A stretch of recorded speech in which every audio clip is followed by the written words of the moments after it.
Yan. Ito nga pala is situation 2 na tayo. Refer to arc shown. So, ibig sabihin is given yung figure. Yan. Radius is 1 meter. Ito yan. Yung theta is 30 degrees. Ito yan. 30 degrees. Alpha is 45 degrees. Yan. And yung P1 is what? 2 kilonewtons. P2 is 1 kilonewton. P3 is 0.50 kilonewtons. Yan. And ang tanong is, sa number 4, calculate the resultant of the force acting on the arc. Yung resultant nitong lahat ng ito, papag-isay natin yan, gagawin natin yung resultant.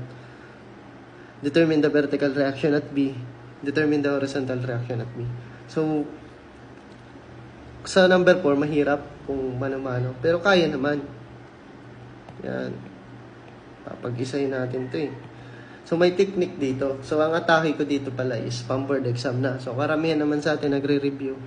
So, ito na lang yung atake natin. Tandaan nyo na lang to kapag ganito yung problem. Kapag maraming forces. Yan. Yan. Ang gagawin ko muna is, yan, drawing natin yung FPD. Yan. Ito yung kukunin natin, yung resultant. Yan. So, ito, ma-apply ko yung tinuro ko nung umpisa. So, ito is, pag ganito, tapos ganyan, tapos ganyan. So, ito is 30 degrees din. Ito, 30 degrees din to. Yan. And ito, ganun din. 45 degrees. 45 degrees din to. Parang ganyan yun. Yan. 45 degrees, 45 degrees. Yan. Kasi, same ng axis ang tinatamaan ng force. Kaya pwede natin itong gawin lang din dito ng origin yung plane. Yan. Yun. Kasi kailangan natin yung mga angle na yan. Kasi gagamit tayo ng complex mode. Ang gamit ko nga palang calculator is Canon F789 SGA. So, napaka-useful nitong calculator na to. Ito yung transparent siya. Transparent. Allowed rin to sa board exam. So, ito yung nare-recommend ko kung gagamit kayong calcu. Kasi ito yung ginamit ko nung pag-exam ko. Ganyan. Balik tayo dito sa problem. Complex mode. So, press lang natin yan sa calcu. Mode. Tapos hanapin lang natin yung CPLX complex. So, mode 2. Kung sa Canon. And input lang natin to. 2 kilonewton, di ba? Yung forces. 2. Yung angle niya is negative 30. Bakit? Ito kasi yung origin natin sa plane. Itong right side, di ba? X and Y. X, ay Y. X. So, ito yung magiging origin natin. Tapos, kapag clockwise, yung bukas ng angle, yung negative natin. Pag counterclockwise, yung positive natin. So, makinig kayo. 2, yan, yung bukas niya is pa punta sa clockwise. So, negative 30 degrees. Yan. Plus, ipa-plus lang natin, 1. 1, diba? 1. Yung bukas niya is pa clockwise ulit. 90 degrees. Negative 90 degrees. Yan. Ito yung plane natin. Ito naman, 0.5 225. Bakit naging 225? Kasi 45 plus 180. Ito, di ba? Ang bukas natin pa counterclockwise na papunta sa origin. Ito yung origin natin, ha. Yan. From origin, ang bukas niya is 30 degrees. Yan. Di ano siya, clockwise. So, kaya siya naging negative. Ano.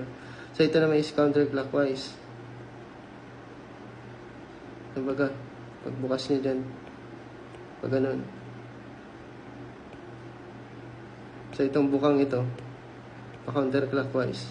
From the origin, yan. Ganyan. From the origin to the force. Yan. So, counterclockwise siya. Kaya siya nag-positive. So, ito yung ika-count natin na angle. Kaya siya nag-225. Kasi kung di nyo alam, yan, plane. Ito is 90 degrees. So, ito is 90 degrees din. So, 180. So, 180 plus 45. So, 225 degrees. It's, kasi kung buong plane yan, edi 360 degrees yan. So ito lang naman, 180 kalahati. Kalahati nung semicircle yan, 180 degrees yan. Ipa-plus lang natin yung 45. So 225 degrees. Input na natin sa calcu. Press equals, lalabas yung Rx and Ry niya, yung component na X and Y. So yung una dyan is yung Rx, yung pangalawa is Ry. So positive 1.37 is negative 2.35. So hindi pa yan yung kinukuha natin. Component pa lang yan. Kung diretso tayo dun sa component, i-press nyo lang yung ups. Tapos may makikita kayo dyan na parang ganyan yung itsura. Yan. Number 1 yun. Kung canon ha. Press nyo yun. Yun na yung mismong resultant niya. Makukuha natin siya. 2.73 kN. So, ipapakita ko din naman to kung paano i-input sa calcu. Next is determine the vertical reaction at B. So, ito yan. Vertical reaction at B. So, meron na tayong Ry. Ito, nakuha natin, negative 2.35. Tapos ito is forces din to. Kasi ano siya, pin connection or hinge connection. Dalawa yung forces na nag-a-act sa hinge. Tapos sa roller naman is isa. Kaya isa lang din yung reaction ng RB. Kaya rekta lang na vertical reaction niya is yun din reaction niya. Kasi roller siya, roller support. Pag roller support, isa ang reaction. Kapag hinge support, dalawang forces. Yeah. Determine the vertical reaction. So, paano natin to? Ito, ignore na natin to kasi napag-isa na natin dito. So, mag-summation forces vertical lang tayo. Ito. Yan. Summation forces vertical. So, ang RB at AB is same lang yan. Kasi 1 meter, 1 meter. Kumbaga, symmetrical. Ito yung sinasabi pag symmetrical, which is equal. Equal yung pagdidistribute ng load, yung distance, yun, parang ganun. So, nasa gitna to, di ba? Yan. So, ang RB, kung titingnan natin, tas AB, pwede din naman mag-moment ka. Mag-moment ka sa AB, point A, para makuha mo yung RB, tas itong RY. Yan. Same lang yan. So, ang ginawa ko dito is, parang logic lang, kasi symmetrical naman. Papaghatian ni RB at AB yung RY. So, imagine na nasa gitna. Same yan, distance.